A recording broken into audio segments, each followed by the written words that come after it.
Hey folks, Randy Gold, Trout Magnet Man with you here today. Folks, I have a channel update. I know it's been a long time since I put out any information about the channel. First thing I want to say is I'm sorry about that. Been kind of busy. It's been hot. I mean, it's been beyond hot. Haven't done any fishing except for one trip up to the White River to meet my nephew back in 4th of July. And I only spent 2 hours on the water with him. It was 100 and something degrees that day, ambient temperature. The heat index was 114, 113, I don't remember what.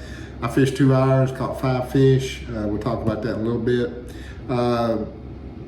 I've tried out at Ball Knob Lake from the pier, just for 15, 20 minutes at a time because you're trying to get out there and make a few casts to beat the heat.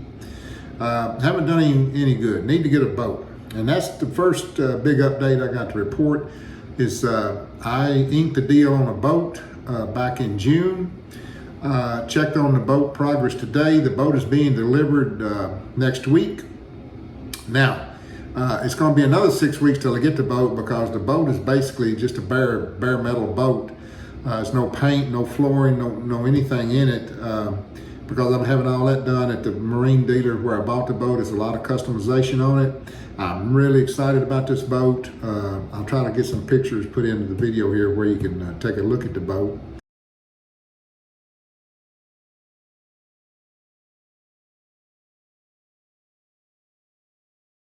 It's basically a river skiff, basically.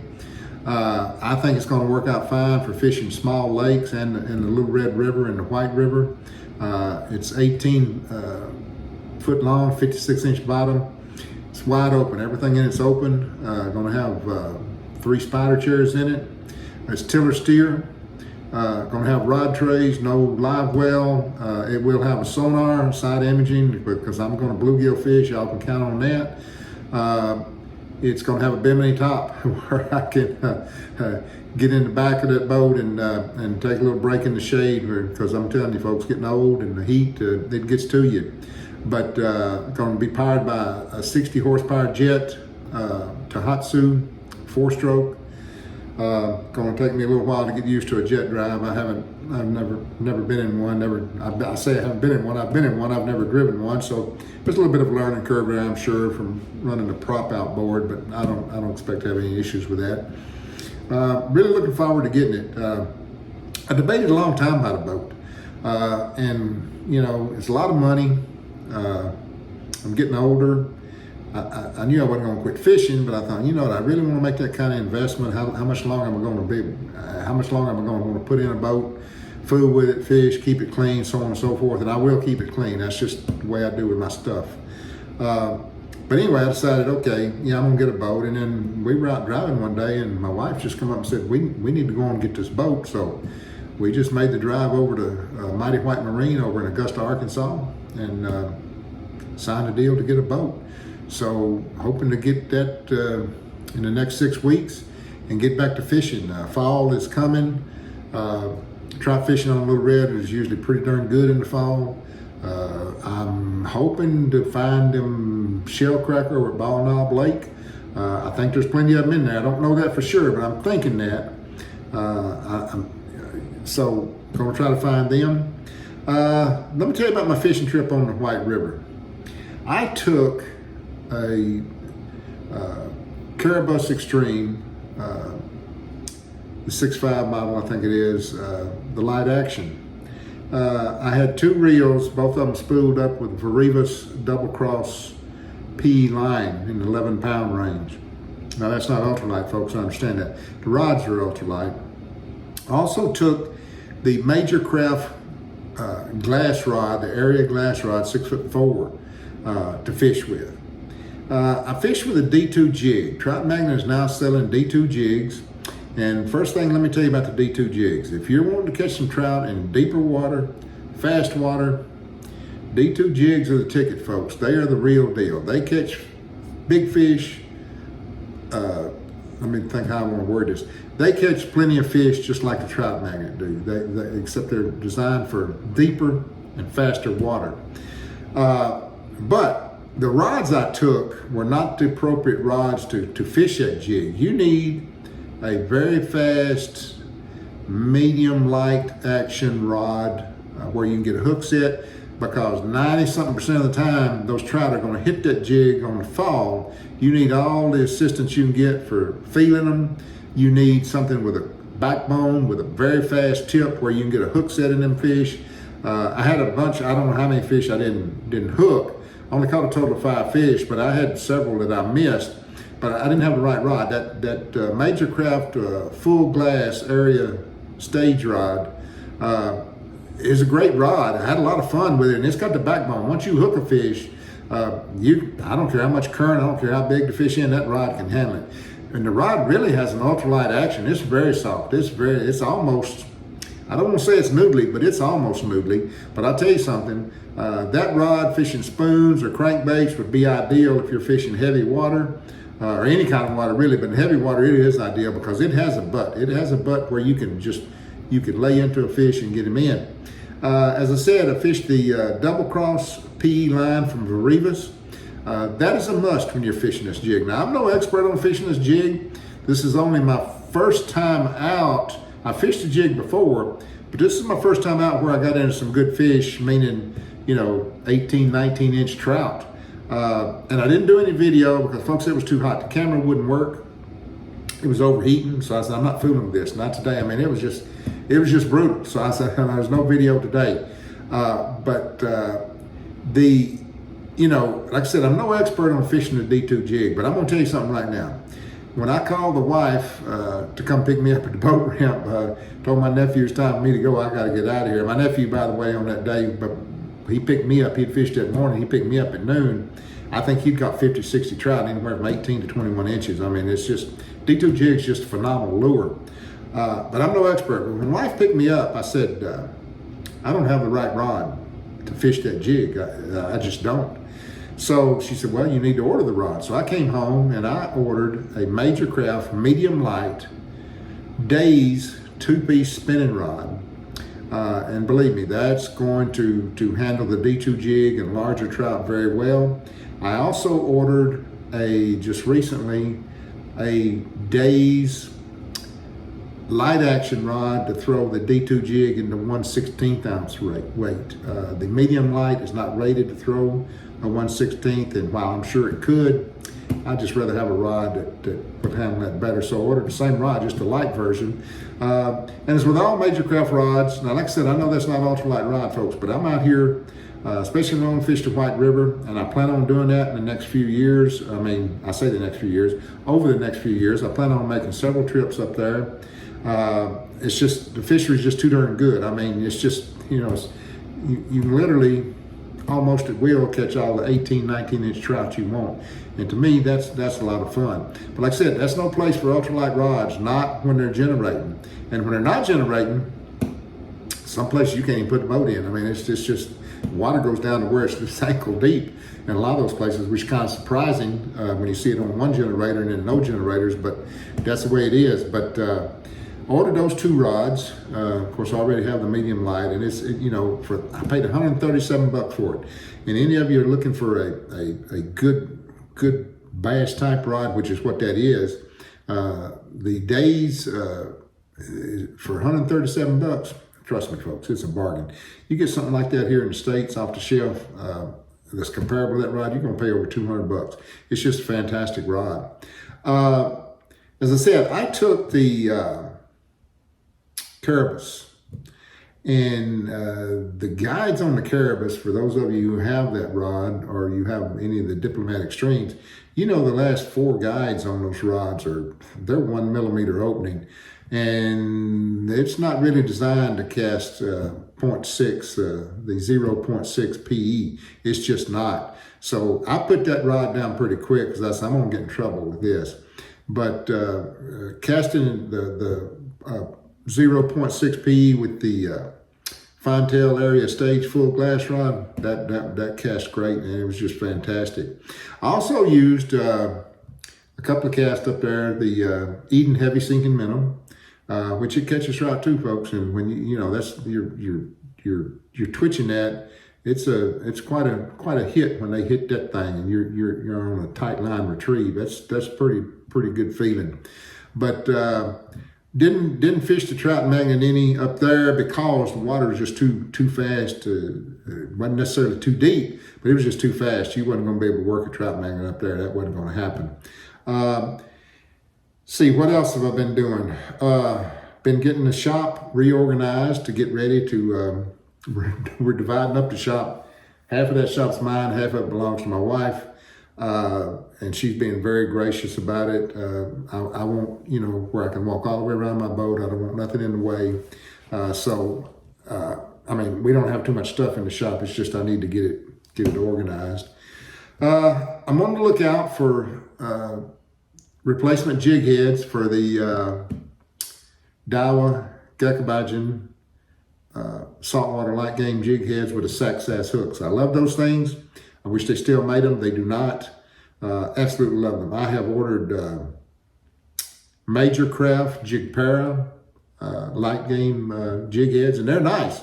The problem with a lot of these jig heads you order to fish a trout magnet is the shank on the hook is too short. So you have to trim part of the trout magnet off, which I don't like to do. I've done it and I do it, but and it works. It works okay, but I don't like to do it. Also fished Victor's jig, iFish. The only problem with that jig that I have is the number 12 hook, and it's only 1 gram. I don't know this, but I think Victor's going to have some more jig heads made, say 1.5 gram with a larger hook. The hook was just too small for me. It was just way too small for me. But I'm going to tell you, it's a good hook. It's better than probably any production hook you're going to get in the States as far as sharpness goes. I can tell you that. And I'm all about the sharpness. To me, that's what it's about. When you're an ultralight angler fishing the light lines like we do, you got to have a hook that's sharp, that's going to penetrate. And so I'm on the lookout. And I ordered some Gamakatsu saltwater light game jig heads. And while I like them, the hook sizes, they tell you it's a number 4 hook, but it's not a number 4. They're smaller. I don't understand that, because I have inquired about that, and they tell me the hook size in the States and the hook size in Japan, they're all the same. Well, that's not true. Something's different there. They had size 4. I ordered size 6. And that was way too small. And I said, this ain't gonna get it. So I ordered some more with size 4, which is not a size 4 hook. It's more like a size, I'm gonna say 7. There is no size 7. Well, I've never seen a size 7, but it's certainly not a 6.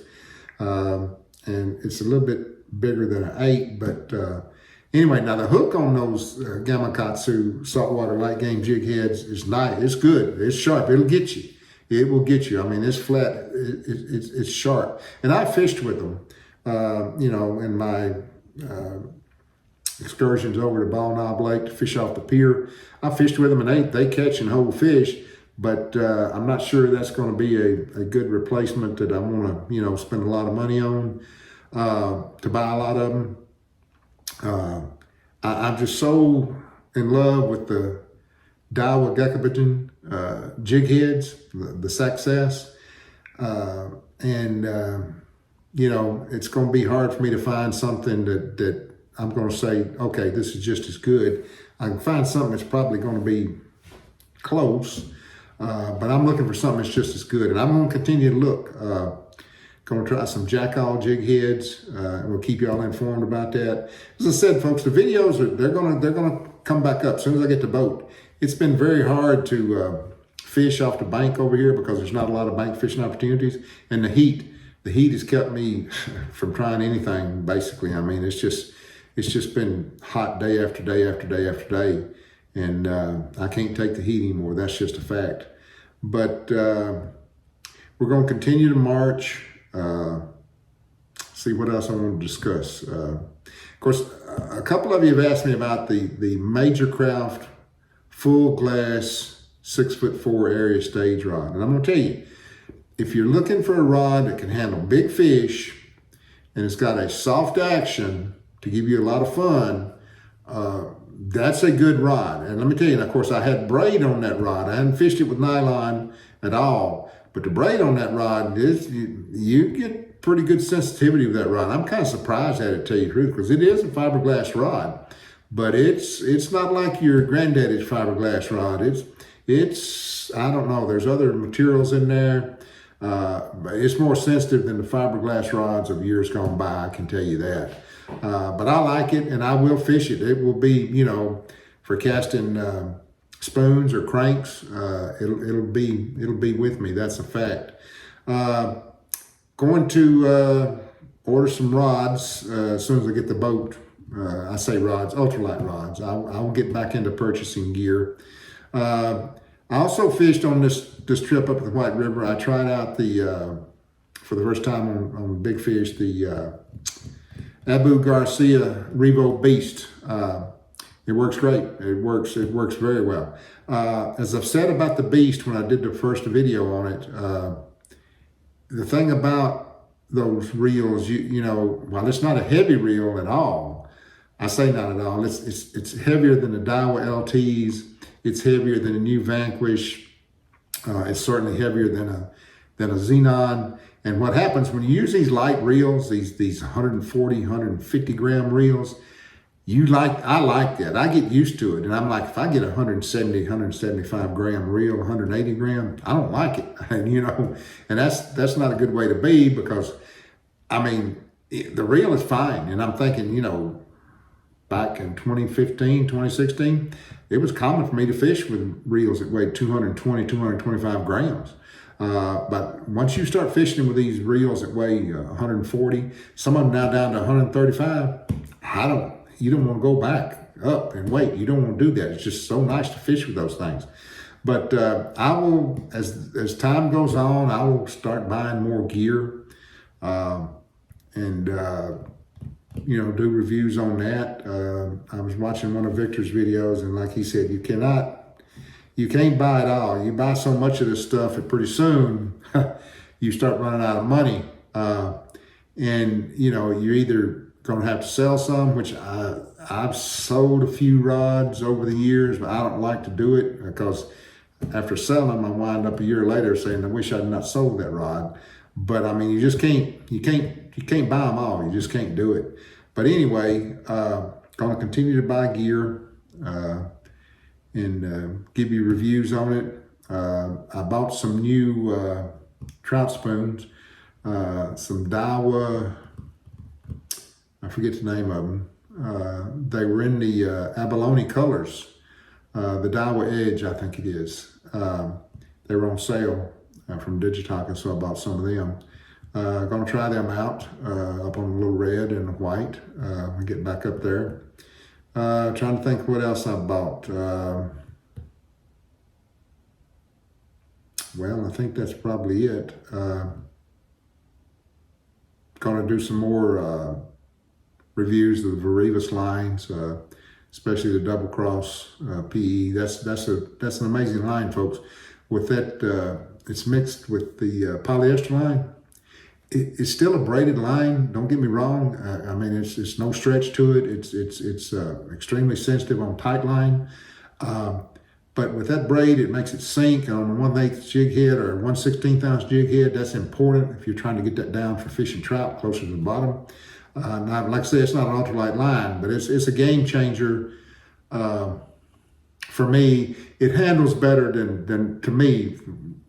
The times I've used it, it handles much better than normal braided line because of that polyester that's in there. It behaves better. There's not as many issues with the wind. I didn't have any issues with the wind up there at all. No wind knots, not a thing. Didn't have nothing wrong. But anyway, hope all of you are doing well. I appreciate those of you who are still watching the channel. I appreciate you watching those videos. It means a lot to me. And we're going to continue to march. As I said, I apologize for not having a video out. Believe it or not, we're still doing things for the house, the yard, the shop. It's just, it seems to be never ending. You think, well, I've been here since December 15th.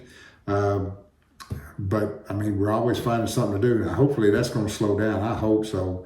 But I appreciate your patience. The channel is not dead. I'm going to get back to fishing. I'm going to get to be doing a lot of trout fishing, but I'm also going to be doing a lot of crappie and shellcracker fishing at Bald Knob Lake. And I'm going to go up to another lake here that's got shellcracker, bluegill, yellow bass, Kentucky bass. It's a small lake. It's only 250 acres also, I think. But I'm looking forward to getting up there. It's got more fish in it than Bald Knob Lake does, quantity of fish. So anyway, folks, hope all of you are well. Hope all of you are safe. Hope you're healthy. Hope you're out fishing. Hope you're catching a bunch of fish. So until next time, soar lip 'em all, and life is good.